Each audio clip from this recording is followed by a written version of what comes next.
Finding the next league-winning running back, that is what we're aiming to do in this video. We're going to go through everything it takes to be a league winner, and using this exercise, we were correctly able to predict the breakouts of Breece Hall, Travis Etienne, and Jahmyr Gibbs last year. It proved mightily effective. Hopefully, we can hit at the same clip again this year. Hitting on one of these dudes can produce a massive, massive advantage to help you guys dust your idiot league mates and win your fantasy football championships. This is year 4 of me doing this exercise. I already did it for the quarterbacks. We'll be doing it for wide receivers and tight ends probably next week. As always, if you get some value from this, leave a like, comment down below on your thoughts, subscribe to the channel if you're new. If you want our draft guide, you can get it for free by checking out the link in the pinned comment. Now let's get into it.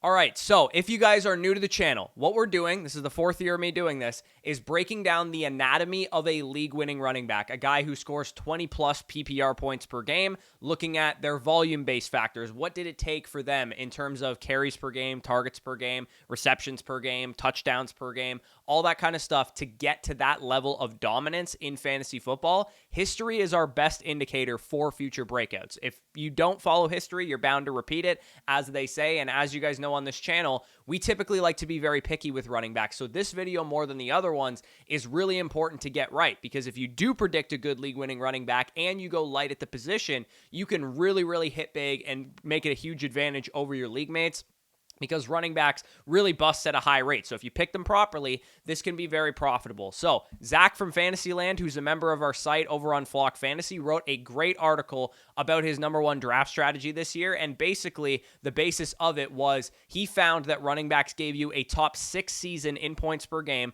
just 26.3% of the time over the last 5 years in round 1, versus wide receivers give you a top 6 season at wide receiver at 55% of the time. So this position is very bust prone. It's also very effective when you can hit on it. And as we know, volume is the most predictive fantasy football stat for running backs. As they say, volume is king. So we are going to take the volume averages of the past league winners from 2013 to 2023. So we got like an 11-year sample size here, who finished with at least 20-plus PPR points per game, who also played at least 12 games during the season. There was 32 running backs that fit the description, including both Christian McCaffrey and Kyren Williams this past year. As you guys can see, you've probably heard of some of these seasons. This year, Christian McCaffrey was a dude. 2021, it was Jonathan Taylor. 2020, we had Dalvin Cook, Alvin Kamara, those type of guys. 2019, Christian McCaffrey. 2018, Todd Gurley. You guys probably remember these seasons. The first table, as you guys can see,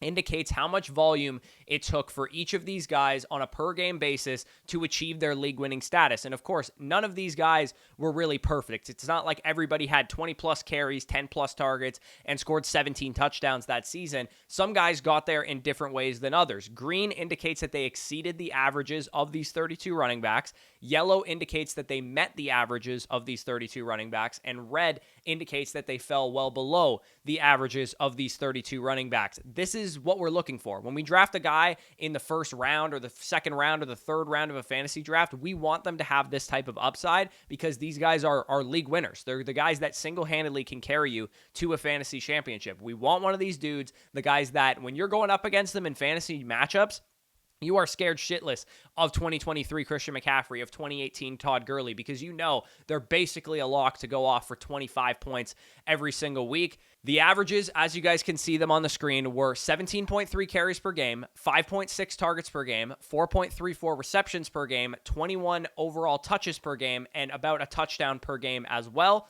On a paced 17-game average, we're talking like 300 carries, just under 100 targets, 73 receptions, 350-plus touches, as well as 15-plus touchdowns. But volume isn't everything, right? Sometimes running backs can get carried by their situation, and sometimes their own individual talent is enough to make them a lot better in fantasy than their raw volume output would indicate. So I tested plenty more than these factors, but these proved to be the most predictive. Running backs, sometimes it's fun to think that, running backs who are good at forcing missed tackles, or running backs who have a high PFF rushing grade, or running backs who perform well in rush yards over expectation are predictive measures. And those are all an indication that a running back is talented.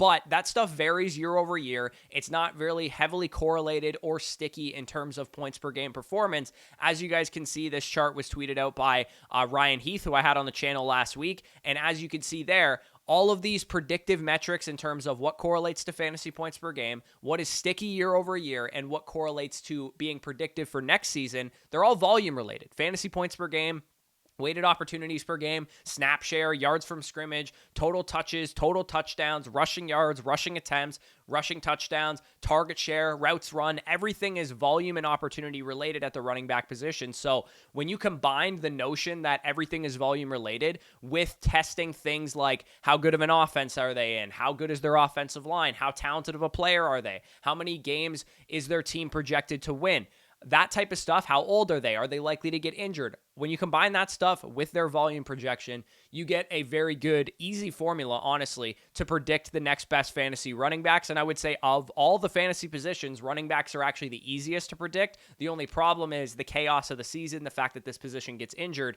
often leave us wanting more. For example, last year, I thought J.K. Dobbins was a great projection.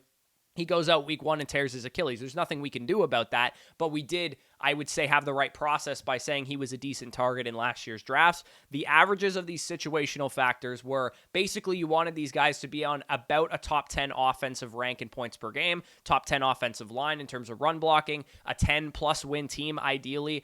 Age, you want them to be about 25 or younger. Yards per carry, yards per touch, all indications kind of talent and situation all coming together. You want them to be efficient running backs, 4.5 yards per carry or more.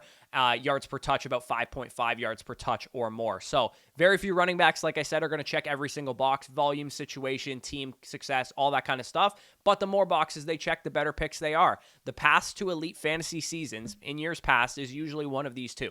Number one, you have the typical PPR guy, Christian McCaffrey, Todd Gurley, Austin Eckler, Alvin Kamara. Those guys have proven that in recent years, if you're an 80-plus, 100-plus target running back, you absolutely have a huge ceiling, especially if you're also getting a ton of work on the ground and scoring a lot of touchdowns. And then number two, the other path that you can usually take is carry and touchdown volume is enough to get you there. Even if you're not a pass catcher like Jonathan Taylor, like Dalvin Cook, like DeMarco Murray, or like Derrick Henry, you could still get there on the basis of sheer talent, sheer dominance on the ground, as well as in the red zone. So now that we know what we're looking for, let's get into this year's landscape of fantasy running backs. The top 36 current running backs in ADP is what we're going to break down here, determining who could be the next league winner, who are the potential landmines, who are the lower ceiling type of guys. And of course, like I said at the beginning, if you want all of our rankings, draft strategy advice, it's in our draft guide, which you can get right now by signing up on Underdog Fantasy using the promo code FSE. You'll get our draft guide totally for free, emailed to your inbox within a few hours by just depositing $10 or more.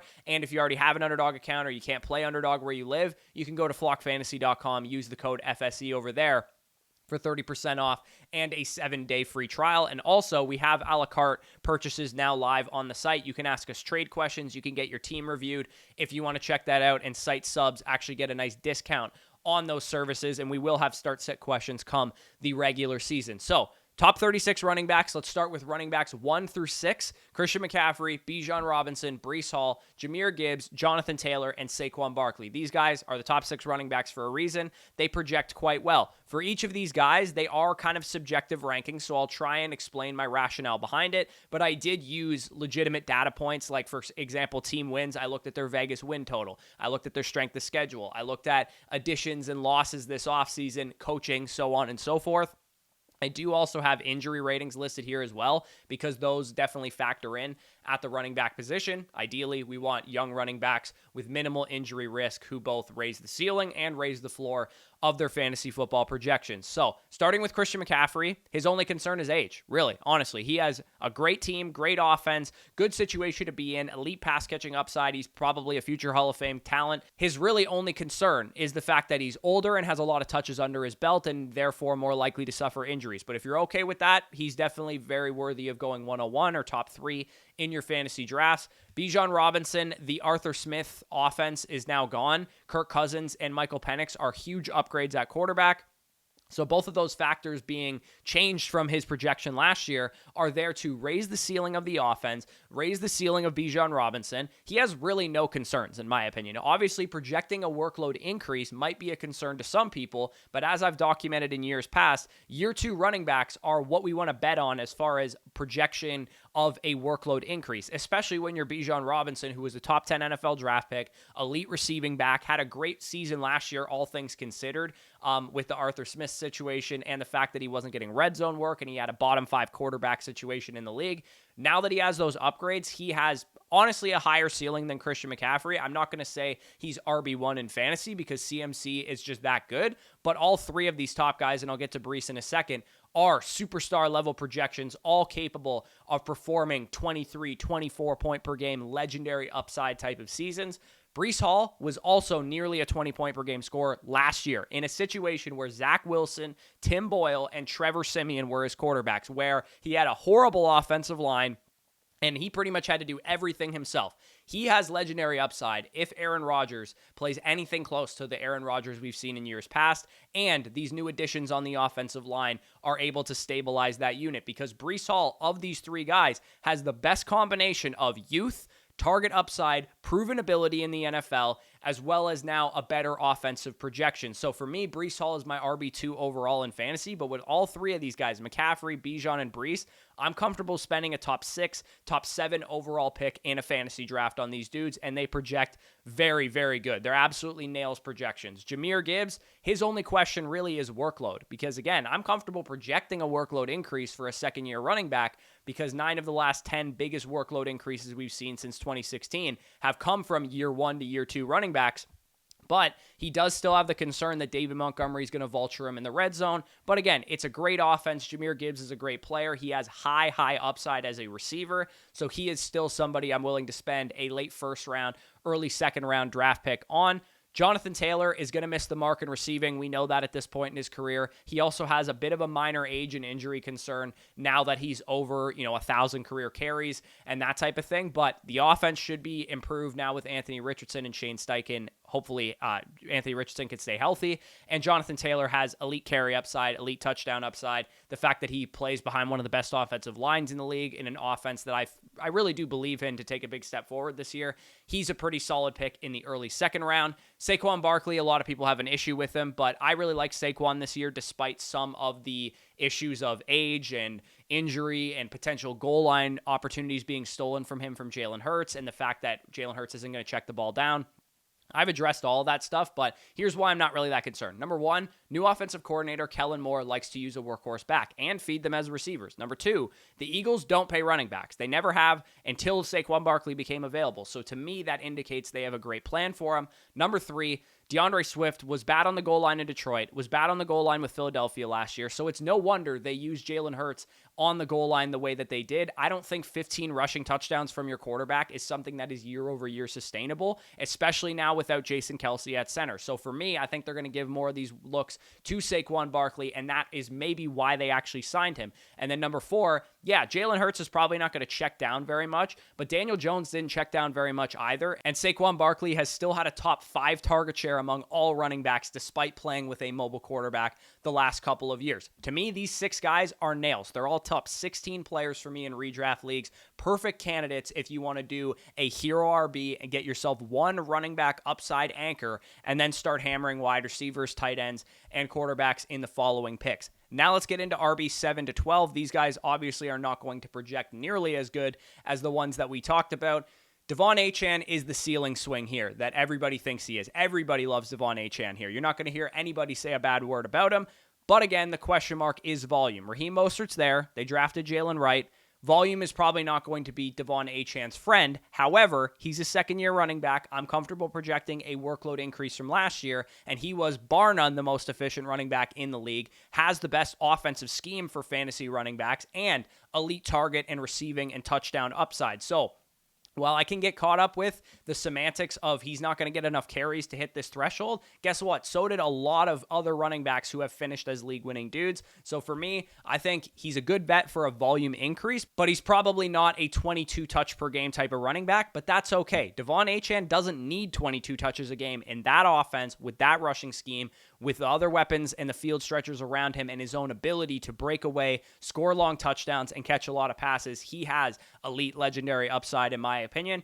Kyren Williams would be a great bet to crush yet again. He was obviously the biggest league winner in fantasy last year at the running back position. However, the Rams drafted Blake Corum, a great young running back, third-round pick, who does everything well. He is a good receiver, good pass protector, good in between the tackles, scored a shit ton of touchdowns at the University of Michigan. So he is probably going to take away some looks in all three facets of the game from Kyren Williams. So I don't think Kyren Williams has the ceiling that he posted last year. I do think he could still be an RB1, a solid guy, just not a league-winning running back. And for me, that type of projection with this type of issues, and now he's already kind of banged up too, he's just somebody I'm going to let my league mates draft. I don't think he's a terrible pick in the mid-round 3 range. I just don't want to take him before then, and I think a lot of my league mates will. So I'll just let him go to those guys, and I'll be selecting other players in that area. Derrick Henry got all the carries and touchdowns you could ask for, because in this offense, he's going to have a really, really easy time scoring. They love to run the ball in the red zone with their running backs. Gus Edwards scored 13 rushing touchdowns last year,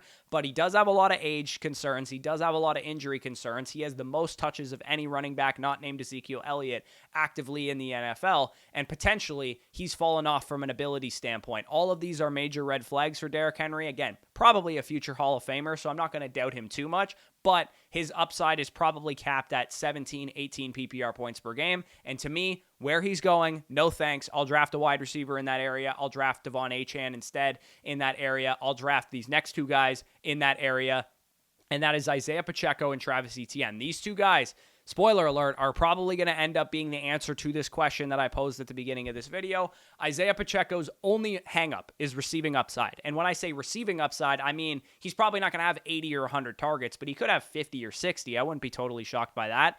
He's in an elite offense, the best offensive line, in my opinion, in the NFL.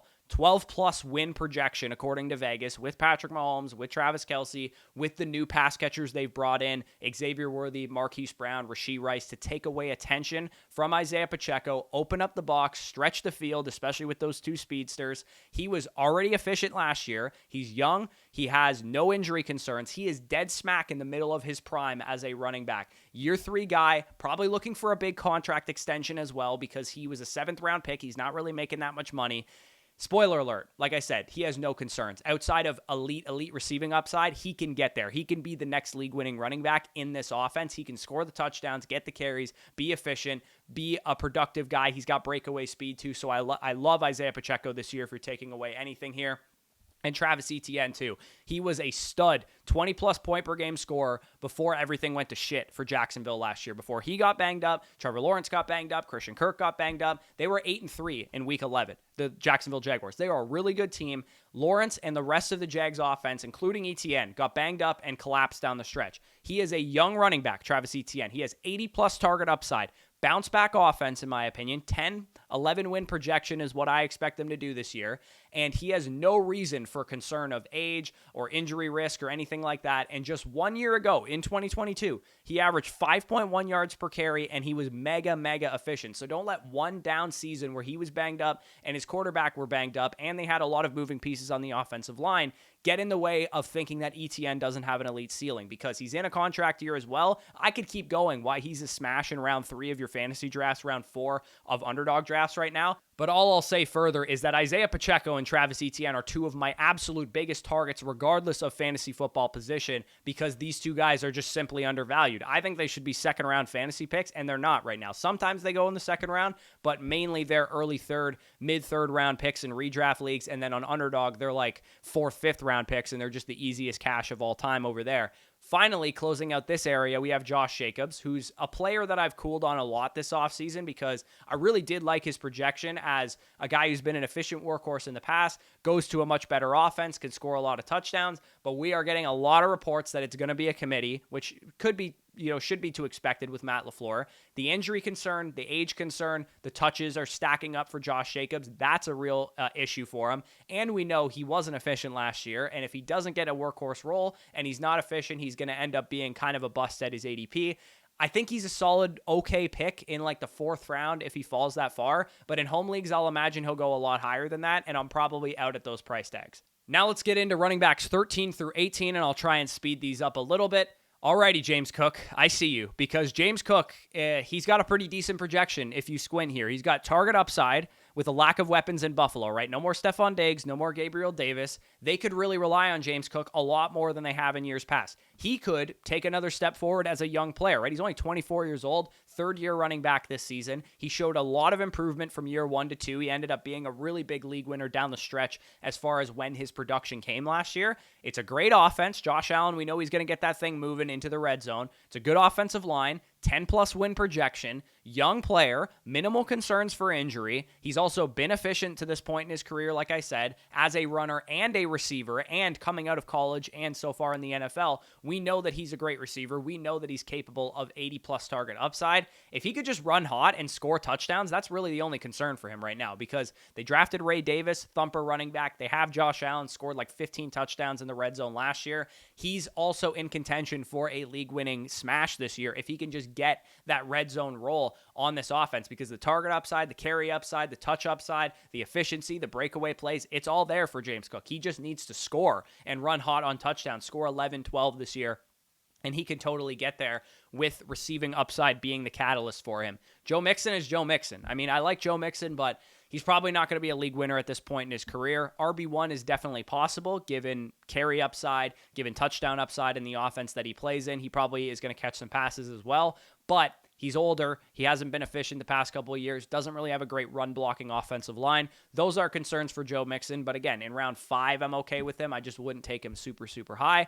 Rachaad White could continue his number 4 in the NFL weighted opportunity share that had him be one of the better picks in last year's fantasy drafts, but Bucky Irving's presence might limit him a little bit. 4th-round pick that they brought in. Run-blocking offensive line was putrid last year. They've made additions to that line to make it better. Graham Barton was their 1st-round pick at center, but his efficiency would have to go way up. And as I mentioned at the beginning of the video, efficiency stats, rush yards over expected, not sticky year over year. So it wouldn't totally shock me if Rachaad White in this new offensive scheme, he's just a 3rd-year player himself. Offensive line performs a lot better this year. It wouldn't shock me if he goes from being the least efficient running back in the NFL on the ground last year to a guy that's middle of the pack efficiency-wise on the ground and hyper-efficient as a receiver, because we know he has super high target upside as well. So Rachaad White, again, he seems like a low upside play on the surface, but if he can just fend off Bucky Irving, I don't think it's out of the range of outcomes that he finishes well above where he's being drafted, but a guy that I'm kind of just so-so on. I think he's a good pick where he's going sometimes, but in home leagues, I think he'll go a little bit too high. Kenneth Walker just flat out doesn't have the upside to be a league winner, in my opinion, unless Charbonnet were to go down, because the workload is split pretty much dead even between those two guys. He doesn't have the efficiency, at least as it currently stands. His offensive line was really bad last year, and we know Kenneth Walker, going back to his prospect profile, doesn't have a ton of receiving upside. So for me, it makes him destined to be the type of guy that you draft at RB17, and a big win for you is him finishing RB15. It's the type of guy that I don't like drafting. I like drafting wide receivers in that area of the draft because it's a small win, big loss if he ends up missing, and I will probably avoid Kenneth Walker altogether. David Montgomery would pretty much need Jahmyr Gibbs to go down to have this type of upside, because we're starting to get to a range where David Montgomery's upside is good because he's like a 7th-round pick, but it's not league winner good. He doesn't have that upside unless Jahmyr Gibbs were to go down. But again, if he's on the board 7th, 8th round, and you're getting a top 12 or a top 15 running back because he scores 14 times, that's not a terrible option. But to me, David Montgomery is one of those guys that needs to slide to me round 7, round 8 as a good RB2 for a hero RB build. But earlier than that, he's a big avoid, and I think he will go earlier than that in most leagues. Alvin Kamara, just a bad pick all around. I know he was really good when he came back from injury last year, but it was only on the basis of catching a lot of passes, really. He was a check down Charlie. Derek Carr was hurt. He was checking the ball down like crazy. I don't think that's going to be the same scheme that they run in this new offense with Clint Kubiak coming in. Kendre Miller was a rookie last year. He's going to be nipping at Alvin Kamara's heels to get rushing work, to get potential pass catching work as well. Alvin Kamara has not been efficient in years. He is old. He's clearly a declining player. He could be like RB11 at the end of the season, and it wouldn't really shock me. But is that good? Where you're drafting him, like if you have to take him round 4, round 5, where he's going to go in most home leagues because he's a big name and he's been fantasy relevant for years, that is a terrible pick if he's RB11. But if he's in round 8 and your league is really sharp and they don't want to draft Alvin Kamara, I think he's a fine pick at that point. It's just in home leagues, he's going to be in the RB dead zone, and I don't want anything to do with him at that point in time. So let's go through the rest of these guys. RB 19 through 24, Aaron Jones, Ramondre, Najee Harris, James Conner, Zamir White, and Jonathan Brooks. Again, by now, I'm not going to go one by one with these guys because, as you can see, most of these guys don't have the upside to be league winners. Doesn't mean they're bad picks necessarily. Like I said, we're getting to the area where you might be outside the RB dead zone if your league is really sharp. And in round 7, round 8, round 9, these guys aren't terrible picks, but Aaron Jones, James Conner, they're just simply too old and have offensive concerns to probably be RB1 league winning type of guys. And they have some backfield competition. Najee Harris and Zamir White are both on subpar offenses. Neither of them are really world beaters as talents. And also they have some competition for touches. And specifically with Zamir White, I don't think he's going to command a whole lot of work as a receiver. And Najee Harris, Jalen Warren's just better than him. So I don't really think he's going to command a huge workload either. If any of the two guys crush from here, it's probably Ramondre Stevenson because he's been an RB1 in years past. Drake May and Jacoby Brissett could be a huge upgrade at quarterback. We just don't know yet. Vegas projections suggest that it's probably not a huge upgrade, but I do think I believe a lot in Drake May. And if he could surprise this year, Ramondre could be a top 5 running back. And it's not a huge difference, really, from the projection we had on Ramondre last season, where Mac Jones was his starting quarterback, and we were still drafting him in round 3 of fantasy drafts. So for me, Ramondre is the one guy that I think could crush here if the offense is this year's Texans. But at the same time, I don't really think that's 100% likely. Jonathan Brooks would need Carolina to be much better this year. If Jonathan Brooks comes in and he's an elite player and he commands an elite workload, which could happen. I think Dave Canales has been vocal saying that he's going to get most of the work, but he is coming off of an ACL tear, and Carolina was like putrid on offense last year. So even if they're just below average this year, I don't think Jonathan Brooks has that type of upside. They would need to really, really surprise people. Bryce Young would have to play like the first overall pick. Dave Canales has to be this offensive genius, offensive guru, and then maybe Jonathan Brooks would have that type of upside, but still good low-end RB1, high-end RB2 projection once he's back from injury, and a good upside swing at the point in the draft where he's going. Jalen Warren, DeAndre Swift, Zach Moss, Raheem Mostert, Tony Pollard, and Brian Robinson. Jalen Warren is definitely the most interesting guy here because he's a great, efficient talent, good receiver, good offensive line, young player still with minimal injury and age concerns, and also, too, he has the upside to outright beat his starter, but it's most likely going to have to come in the way of injuries. I think Najee Harris would have to go down for Jalen Warren to be a league winner, but Arthur Smith is there. He's going to want to run the ball like crazy, and I think whether Jalen Warren becomes a league winner or not, he's still a good pick where he's going, because where you pick Jalen Warren, he could have 200 carries and 50 targets this year and pay off as a top 15 guy, even if Najee Harris has 220 plus carries, because Arthur Smith wants to run the ball that much. And of course, we have the contingent upside that if Najee does miss some time, then Jalen Warren could absolutely be like this year's Kyron Williams. So he would be my pick for best league winning asset of this group. DeAndre Swift, Zach Moss, Raheem Mostert, they're interesting. Don't get me wrong for their offenses, because I think their offenses will all be good, but I worry about their own abilities. I worry about their workloads. I worry about the competition for touches that they have, specifically with Moss and Raheem Mostert, and some concern for injury there as well with some of those guys. Tony Pollard and Brian Robinson, probably just simply low ceiling options, unless Tony Pollard was just totally injured last year and he comes back and looks like 2022 Tony Pollard. I personally think he's a declining player, and Brian Robinson doesn't really have any 3-down upside. And Austin Eckler is there as well. So I probably wouldn't be drafting too much of those guys unless they fell to like round 9, round 10. And again, these guys are fine RB2s for a hero RB in this range, but you're probably not expecting a league winner. And then final group of running backs we're going to talk about here, RB31 through RB36, Spears, Singletary, Trey Benson, Javonte Williams, Gus Edwards, and Ezekiel Elliott. The most interesting here, similar to the last tier, is Tajay Spears, who is technically the RB2 on his team, but talent, efficiency, receiving upside. I don't believe in the starter, Tony Pollard. So Tajay Spears to me is one of the higher upside guys, especially with the way that I think Tennessee is going to operate their offense this year. Spears is the better pass catcher. He might be out there to catch 60, 70 passes this season. And I think even if he's not a league winner, he can really pay off at his ADP. And of course, if Pollard would ever go down, he could absolutely crush this year. Trey Benson is obviously great. I loved him as a prospect, but I don't think he's going to command the backfield anytime soon unless James Conner goes down, which obviously limits his upside minus the fact that he's just a great handcuff. Javonte Williams, in theory, would be good, but he might not be the same player he once was. His coach speak is certainly indicating that he might be declining as a player, and Audric Estime and Jaleel McLaughlin might be eating into his workload. Devin Singletary, Gus Edwards, and Ezekiel Elliott don't have league winner ceilings because, honestly, they're just not good enough, and they're older, and they have a lot of touches under their belt. But they are three of my favorite zero RB targets to get some early season production on your team, because I think Singletary, Gus, and Zeke all have pretty nice workloads to start the season and can give you touchdown or bust kind of RB2 production. So at the end of this video, I've gone through 36 running backs. I've broken down all the process. If I had to answer the question, who is the next league winning running back? As in, who scores 20 plus PPR points per game this year that we don't see coming because I expect it from McCaffrey and Bijan and Brees and those guys. My answer would be Travis Etienne as my number one pick is the next league-winning running back because he has the most receiving upside. I believe in his offense. I believe in his ability. He is my number one pick for who is the next league-winning running back. Isaiah Pacheco would be my number two pick because outside of receiving upside like Etienne, he pretty much has everything else in spades as well. And then number three is James Cook, who outside of red zone touchdown upside, he has pretty much everything you could want as well. So those three guys are my favorite candidates to grab for hero RBs, because if you can start your draft, for example, I'm picking at number 3 in my home league. If I could start my draft with CeeDee Lamb or Tyreek Hill with my third pick, and then on the way back, grab Brandon Ayuk, Chris Olave, Mike Evans, Deebo Samuel, Jalen Waddle, somebody like that. And then in round 3, grab Travis Etienne as my anchor, or grab Isaiah Pacheco as my anchor, or maybe bypass those guys, and then on the way back in round 4, grab James Cook as my anchor. I feel like I'm really cooking with gas on a great hero RB type of build. So ideally, if you guys are taking anything away from this video, the way I'm approaching the running back position this year, as I do pretty much every year, is I like to take 1 at maximum 2 stabs at the running back position in the first 5 rounds,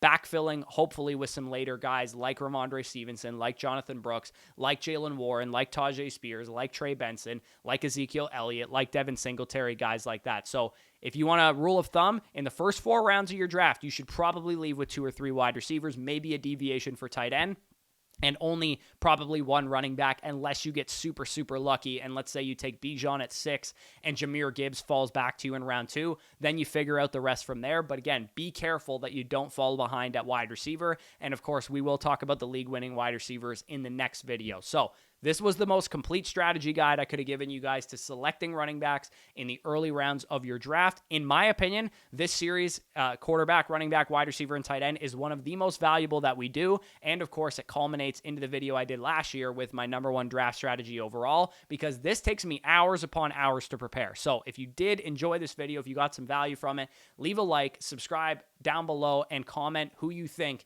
is the league-winning running back this year. Like I said, Etienne, Pacheco, and James Cook are probably my picks for it. And also, if you want to show your support to the channel, you can get access to all of our rankings, all of this data, Dynasty Decisions episodes by signing up over on flockfantasy.com. Using the promo code FSE, you'll get 30% off, a free Zoom consultation, 7 days for free, 6 months for free when you sign up annually as well. And if you want to draft some of these guys, as I made reference to, Pacheco and ETN are free cash on Underdog Fantasy right now. And if you want to sign up over there, it's no waivers, no in-season management. You just draft right now.